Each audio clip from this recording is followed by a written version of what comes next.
the number is much higher than we had yesterday. Yesterday it was about 5,000. Now they're saying 7,500. How much do they really know? Well, it's been 5,400 since about 2 months. So they said they couldn't update that. They couldn't get any credible figures. And now they say they do, although they're not elaborating on where those figures are coming from. So the 7,500 figure is even probably a conservative number. So they also, Lynn Pascoe, the Undersecretary General of the UN, who revealed this information this morning, also said that 100 people a day are dying in homes.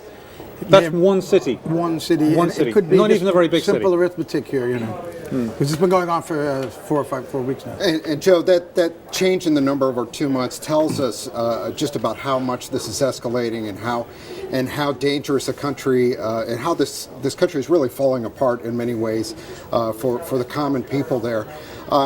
Why is there debate in the UN about what to do next? I mean, as we see sort of the extensive human toll there, and the deteriorating conditions, are they revisiting this and saying maybe we need to actually go in and do something to stop this crackdown? Well, it depends what you mean by going in and doing something. Publicly, they're speaking about a humanitarian intervention of some sort. The French floated the idea of creating corridors from Turkey or Syria or Jordan to bring aid in and out, but that would require some kind of armed protection for this aid from the government side and even the rebel side. And the Russians will not allow that. That could be seen as some kind of foreign intervention. So what the Russians today in Geneva, the deputy foreign minister said is that he would agree with the International Committee of the Red Cross, which wants a 2-hour daily ceasefire with which they can bring in aid and take out wounded people. They're going to be able to intervene with the government in Damascus. They have the most leverage as anyone. It remains to be seen whether they'll agree to that or whether it can work. But that's the only thing they're doing right now publicly, is talking about humanitarian aid. Privately, we've seen, especially Gulf Arab countries, and the recent meeting in Tunis, they're talking about material support for the opposition. That means guns coming in, and there are plenty of guns going in already. Now, but these are small arms that are going in. These are not artillery pieces. These are not tanks. No, these are not large mortars. No, that's going to be harder to get in. But I think really, but isn't that what it's going to take to fight Assad, because he has a fully equipped land army?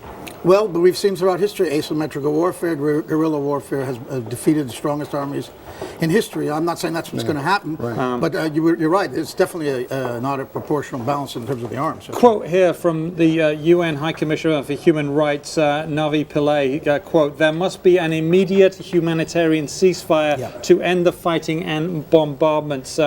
That's what she said in Geneva Tuesday. That's today. So what... well, the Russians agree with that. Everyone agrees with that. Well, great. So if everyone agrees with that, why not get to it? Except the two warring sides. Well, the opposition doesn't necessarily agree with that.